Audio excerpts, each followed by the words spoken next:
Bueno, pues parece ser que Bitcoin desde el vídeo anterior tiene un pequeño repunte a la alza, nada significativo, desde luego, ¿vale? Y ya sabéis los puntos a tener en cuenta, ¿vale? Que es este máximo de aquí, las elecciones de Estados Unidos, y en el caso de tener una corrección, pues sería esta línea marrón de aquí. Los motivos por el cual todo esto es importante, pues lo mencionábamos en el vídeo de ayer, ¿vale? Por lo cual, si no lo habéis visto, importante que lo vayáis a ver, ¿vale? Entonces, realmente a corto plazo no hay nada interesante de lo que hablar, ¿vale? Porque Bitcoin, pues como podéis ver, es una semana bastante aburrida. En este vídeo os quiero enseñar algo bastante interesante y es un poco a escala un poco más macro y vais a ver que es muy interesante, ¿vale?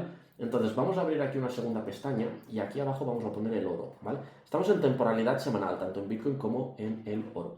Y fijaros esto, qué interesante, ¿vale? Aquí, cuando tuvimos el pico del oro, fijaros, el pico del oro fue aproximadamente en agosto de 2020, ¿vale? Vamos a poner aquí una línea vertical en agosto de 2020 y fijaros, agosto de 2020, ¿cuándo fue? Fue exactamente aquí, ¿vale? Entonces podemos ver algo muy interesante y que parece ser que este ciclo se va a repetir, que es lo siguiente, hasta que no vimos el pico, ¿vale?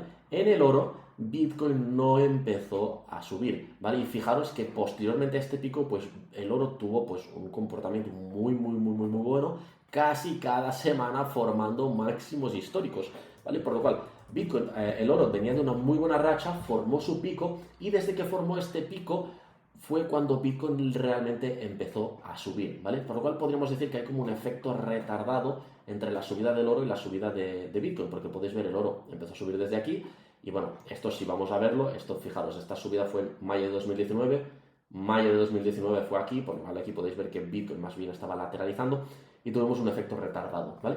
¿Qué estamos viendo ahora? Pues estamos viendo algo muy similar. Fijaros, ¿vale? El oro, ¿vale? En Bitcoin estamos teniendo un periodo de consolidación, exactamente como vimos antes, y el oro está teniendo, pues bueno, uno de las mejores rachas de los últimos 2 años, en los cuales casi cada semana nos está formando un nuevo máximo histórico, ¿vale? Por lo cual yo creo que es bastante interesante echarle un ojo al oro, porque cuando vayamos a ver el pico en el oro, probablemente va a ser cuando vayamos a ver Bitcoin como arranca su próximo rally alcista. Por lo cual vemos que hay una correlación muy interesante entre Bitcoin y el oro, ¿vale? Entonces, dejar que elimine estos dibujos y os voy a enseñar algo también bastante interesante que tenemos en temporalidad semanal, ¿vale? Y es con el RSI. Fijaros, en temporalidad semanal el RSI nos ha indicado muy bien, ¿vale? Vamos a poner esto en escala logarítmica para poder verlo bien, ¿vale? Nos ha indicado muy bien el RSI siempre el mínimo de cada ciclo. Fijaros, aquí tenemos un mínimo, aquí tenemos el mínimo, aquí tenemos el mínimo, aquí tenemos el mínimo de ciclo, ¿vale? Y podemos ver, perdón, podemos ver, ¿vale? Lo mismo aquí. Fijaros, el RSI pues nos marcó, ¿vale? El precio mínimo de ciclo y el RSI nos indicó este mínimo de ciclo. Pero esto no es lo que os quiero enseñar, ¿vale? Os quiero enseñar algo bastante más interesante y es lo siguiente. Nos vamos a centrar únicamente en este ciclo y en el ciclo anterior. En el ciclo anterior, como muchos sabéis, tuvimos una corrección bastante importante, ¿vale? Tuvimos una corrección del 56% casi antes de ver el próximo movimiento alcista, ¿vale? Y fijaros, en esta corrección, fijaros a los niveles en los que cayó el RSI. Más o menos en torno al 40-50, ¿vale? El nivel 40-50 del RSI. Bien, ¿qué estamos viendo ahora? Fijaros qué curioso, fijaros dónde está el RSI. Entre el nivel 40 y el nivel 50. Pero Bitcoin no hemos tenido ninguna corrección como sí tuvimos aquí, ¿vale? Bitcoin básicamente lo único que ha hecho es lateralizar, por lo cual todo eso también es bastante interesante porque aquí tuvimos una corrección muy importante, ¿vale? Aquí realmente hemos tenido una corrección importante, esto es más bien un periodo de acumulación, ¿vale? Entonces esto es lo que es un periodo de acumulación, pero el RSI ha bajado exactamente a los mismos niveles en los que estábamos antes, por lo cual esto pues también es bastante interesante, ¿vale? Entonces, ¿qué otras cosas, ¿vale? Hay que tener en cuenta, ¿vale? Vamos a venir a este gráfico de aquí, vamos a venir a nuestro proceso de acumulación de Wyckoff, ¿vale? Como podemos ver, tenemos un proceso de acumulación de Wyckoff, que llevo varios vídeos hablando de este proceso de acumulación, ¿vale? Hemos visto la correlación con el oro y cómo el oro se está comportando muy bien exactamente como estaba pasando en el ciclo anterior, ¿vale? Hemos visto las similitudes del RSI en temporalidad semanal, ¿vale? Pero encima os quiero enseñar ahora cómo hay datos macroeconómicos y on-chain que colaboran en este proceso de acumulación. De manera muy resumida, ¿qué es un proceso de acumulación? Básicamente, esto es un proceso de acumulación de Wyckoff, y lo que Wyckoff define es cómo las grandes instituciones acumulan capital en un activo para luego llevárselo al alza, ¿vale? Porque básicamente no pueden poner todo el dinero de golpe en un activo y hacerlo subir. Tienen que hacerlo progresivamente en diferentes fases. Y esto es lo que son los procesos de acumulación.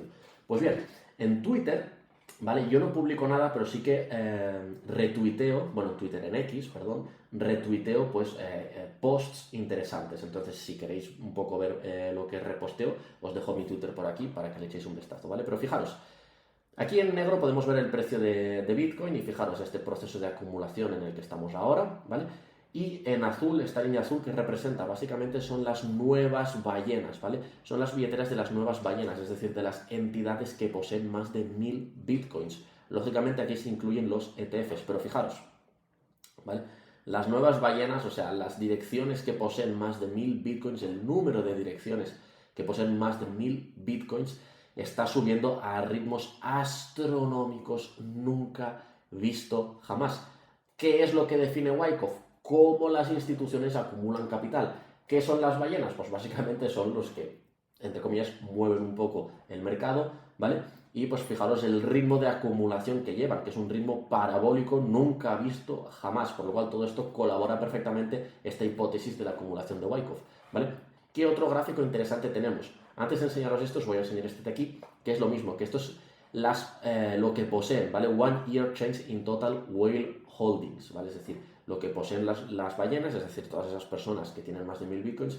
Y fijaros cómo también estamos en máximos históricos, es decir, no solo el número de nuevas ballenas está creciendo a un ritmo histórico, sino que las cantidades que manejan estamos también en máximos históricos. Y fijaros cómo toda esta subida coincide perfectamente con el proceso de acumulación. Entonces, tenemos este proceso de acumulación, por encima podemos ver cómo efectivamente las ballenas cada vez poseen más bitcoins, es decir, que están acumulando más bitcoins y han ido acumulando más bitcoins hasta llegar a máximos históricos durante este proceso de acumulación, ¿vale? Entonces, esto es súper interesante.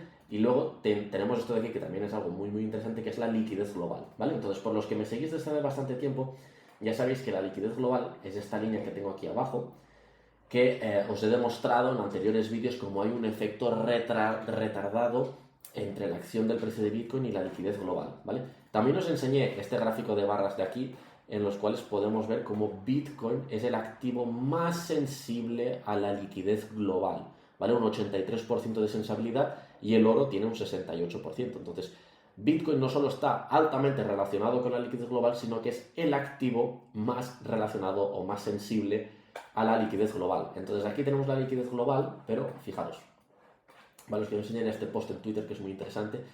La liquidez global es esta línea en azul, en negro tenemos el precio de Bitcoin y este gráfico verde básicamente es el M2 Growth Year over Year, es decir, el crecimiento de la liquidez global año tras año. Y fijaros cómo siempre que hemos tenido un rally alcista, hemos tenido este incremento en la liquidez global, aquí lo mismo y fijaros lo que estamos teniendo ahora, ¿vale? Vemos esta montaña creciente, ¿vale? Que nos indica esta cantidad de dinero nuevo que va a venir a los mercados y como ya sabéis, pues Bitcoin es un activo altamente sensible. ¿Y con qué coincide todo esto? Con nuestro proceso de acumulación de Wyckoff, por lo cual todo esto es importantísimo que lo tengáis en cuenta, ¿vale? Repito, a nivel más intradía, pues, más intradía, más a corto plazo, realmente no hay mucho que hablar, todo lo que hemos mencionado en el vídeo anterior, ¿vale? Y como ya sabéis algunos, he creado un segundo canal que en una semana o a muy tardar 2 semanas vamos a empezar a subir todo de contenido relacionado con day trading en Forex, ¿vale? Por lo cual, si estáis interesados en day trading en Forex, os dejo el canal aquí abajo, ¿vale? Y como muchos sabéis, también vamos a lanzar una formación muy completa de day trading 100% gratuita. Por lo cual os dejo el canal de Telegram de la formación aquí abajo. No voy a hablar, no es un canal que esté activo ni nada menos, ¿vale? Pero simplemente voy a avisar en ese canal cuando lanzaremos la formación, ¿vale? Por lo cual, si no os queréis perder nada de todo esto, os dejo todo esto aquí abajo, ¿vale? Un saludo y hasta la próxima.